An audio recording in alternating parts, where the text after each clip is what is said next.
मड़ी के विस्तार देखा, जितना 2-4-10 भैया लोग रहे उन्होंने लोग बियाह करावे नहीं पड़ा। हाँ देखत तो है कि जागत है।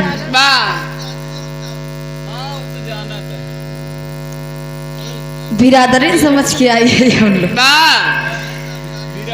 एक मनैक तो है ये चाचा।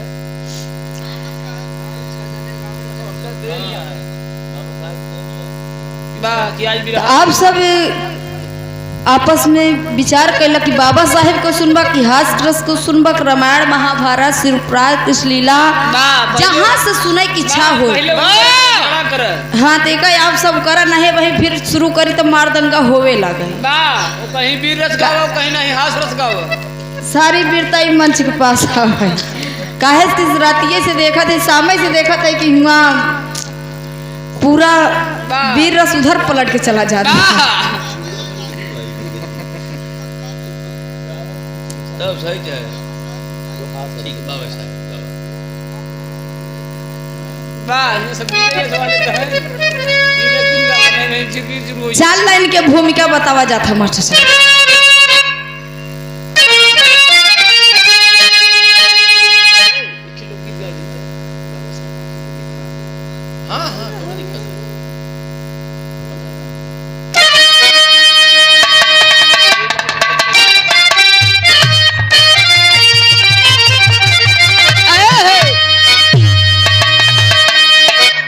बड़ी सुंदर संकेत मास्टर साहब बतावत हैं। बता के आप भैया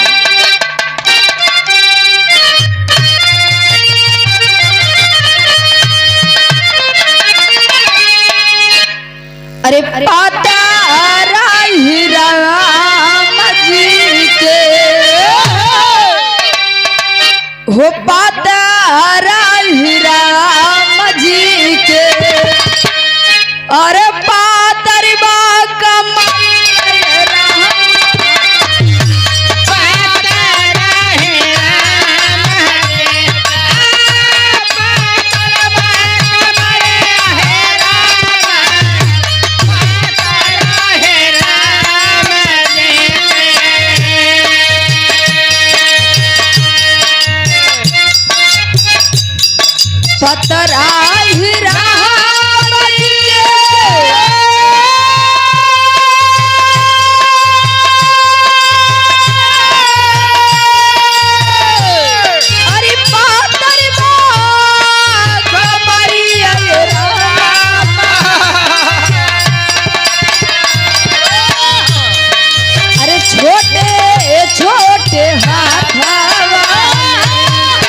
अरे छोटी से धन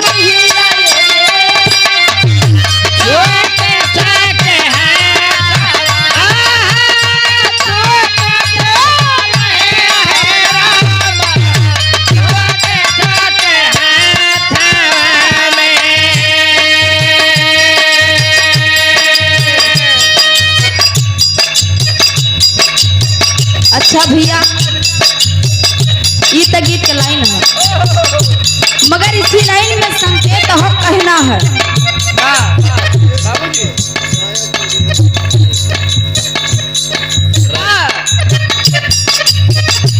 बाबा भीमराव अम्बेडकर साहब जी जब लंदन से पढ़ाई करके आते हैं,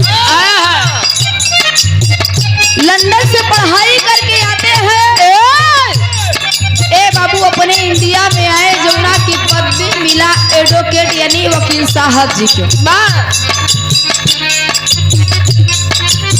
साहब जी बैठ गए यानी बाबा साहब जी सब ही तो जाना था छुआ छूत इतना उपपत्ति मचाए रहे, सब ही के कुर्सी मिलत वह बैठे के लिए, मगर बाबा साहब जी एक अच्छा से चट्टान बना है उसी चट्टान पे जा करके बैठे हैं।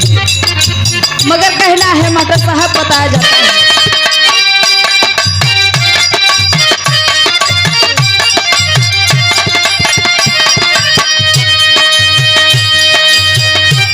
अरे बारे बारे चूमे बाबा वो बारे बारे चूमे बाबा अरे विद्या के चरण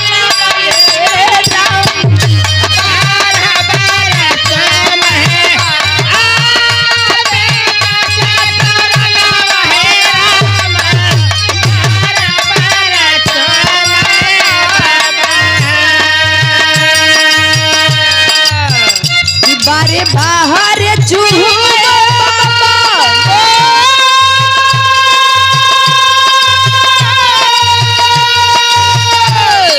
अरे विद्या के चरण रामा कई के पढ़ाई है वाले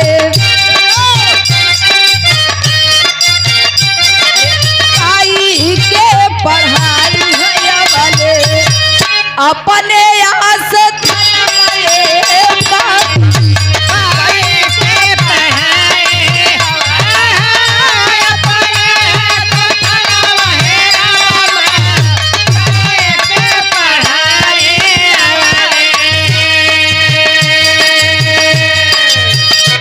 ए बाबू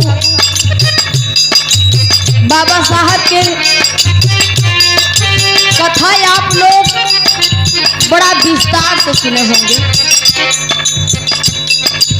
आप लोग के बीच में छोट से गुप्तियर कथा जा रही है, जौना की बाबा साहब के गुप्त कथा जा रही है कि बाबा साहब कैलन का वकील के पति पाए हैं, कहीं कुर्सी बैठने की नहीं मिल रही है, जाकर के अच्छे से एक चबूतरा है उसी चट्टान पे बैठे हैं।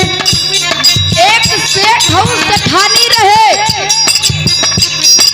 चंचल भैया सेठ हाउस सेठानी रहे आ सेठ के बेटवा एक कई बेटवा रहा जौना की इतना भारी गलती कैलस के जज साहब जी ओकरी फांसी के सजा सुनावे के लिए तैयार हो गए और सुना भी दिए भैया। सेठ सेठानी के बेटवा के फांसी के सजा सुना दिए। उस सेठ सेठानी सब ही वकील के पास अपन कागज पत्तर लेके जाते हैं। ए वकील साहब जी हमारे बेटवा के केस आप लैलन लड़ाई करला, चला कोर्ट में हमार ई कागज पत्तर लेके हमारे तरफ बोल दा। ए बाबू इतना बड़ वकील बैठे हैं, एक केस लेवे के लिए तैयार ना भइल। जम्मा से फांसी की सजा हो गया है, केवल 10 दिन बाकी है और जब 10 दिन बाकी बा ढूंढते सुने के मिला कि हई जवन वकील चट्टान पे बैठा हुआ ये वकील लंदन से पढ़ाई करके यहाँ आई हैं। चली तनी के दिखाई केसिया हो ही सकत तो हमारे बेटौना की वकील साहब जी देख ले जाए के बाबा साहब जी के आगे फरमाए। बाबा साहब जी सारी केस को देखते हैं, एक एक मामला हल निकालते हैं। कहे चला ठीक है आपके केस मैं ले रहा हूँ, एक एक कानूनी कार्रवाई मैं करूंगा, वादा करता हूँ कि आपके बेटवा के फांसी हम लगाए ना देबे। अंतरा के लाइन में कहना है मास्टर साहब।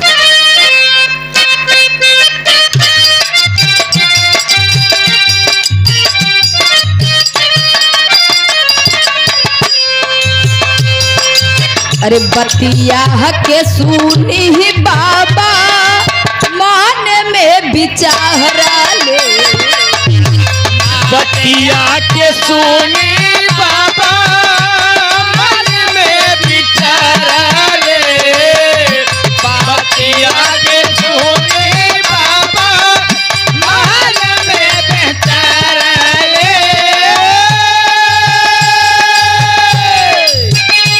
दिलवा में लहड़ी का के वो दिलवा में लहड़ी का के केस के सहारे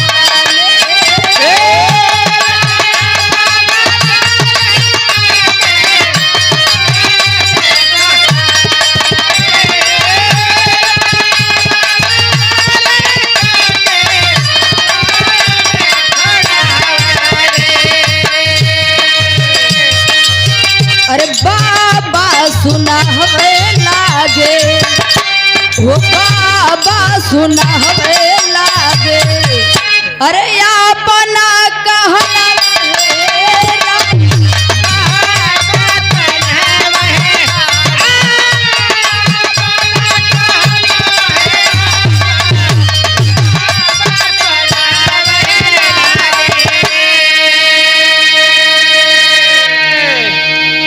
बाबा वादा करते हैं कि देखिए ये केस को मैं ले रहा हूँ, वादा करता हूँ ये लड़का के फांसी ना लगी। ए भैया केस के लई लेहन मुकदमा लड़े लगे, तारीख पे तारीख लागत बा। जज पूछ रहे हैं कि अपने सफाई के लिए कुछ बोलना चाहते हो?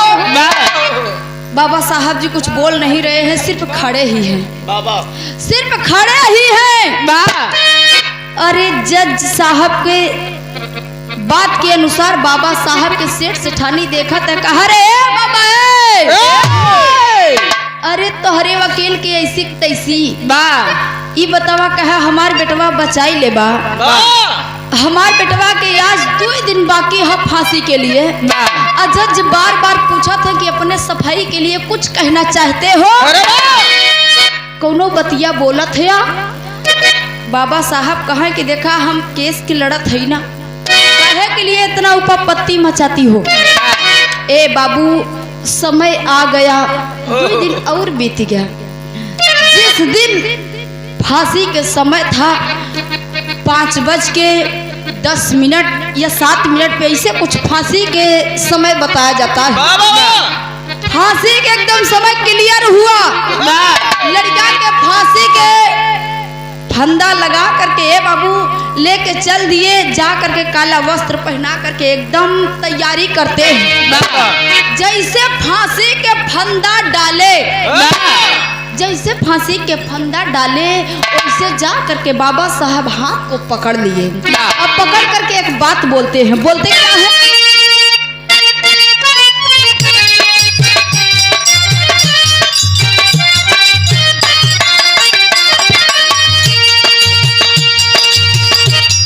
ऐसे नहीं होवे देवे भारिया नराथिया,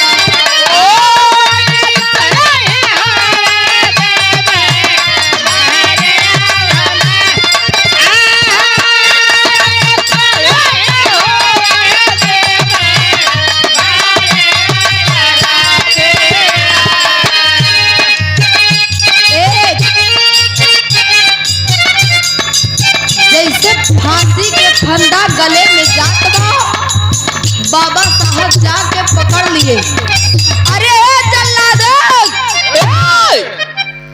जवन फॉर्मवा लिखा रहा, कागज पत्तर फाइल लिखा रहा, वो फाइलिया लेके बाबा साहब पहुंच गए। अरे जल्लाद आपन काम कर चुके हो, कहे का कहे जवन फाइल में लिखा रहा, लिखा कर रहा वह लाइन।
सुना हवे लागे हो बाबा, सुना हवे लागे पढ़ के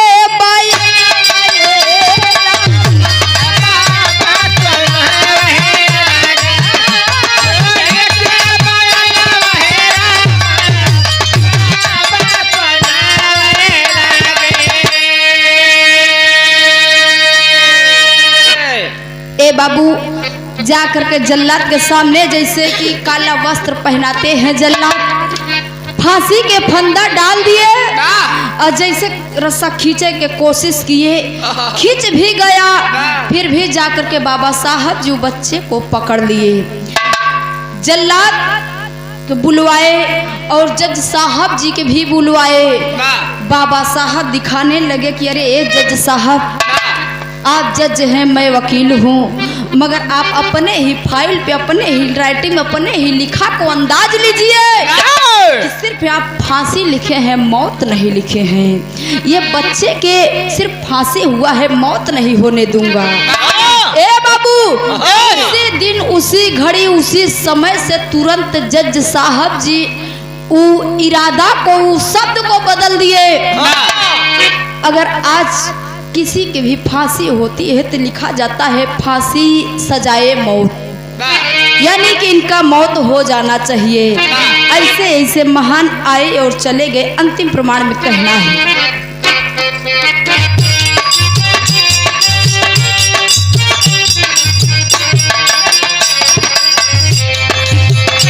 गुरु भोला बाबा दिन स्वर्गवासी धारा ले, गुरु भोला बाबा देना स्वर्गवासी धारा ले, गुरु भोला बाबा देना स्वर्गवासी धारा ले।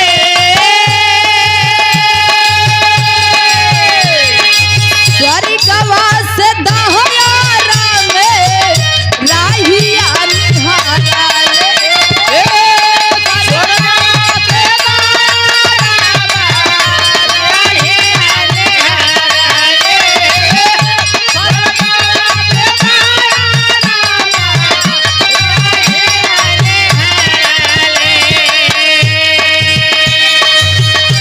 अरे फूल चंद फिरंगी हली थे, वो फूले चंद फिरंगी हली थे, हाँ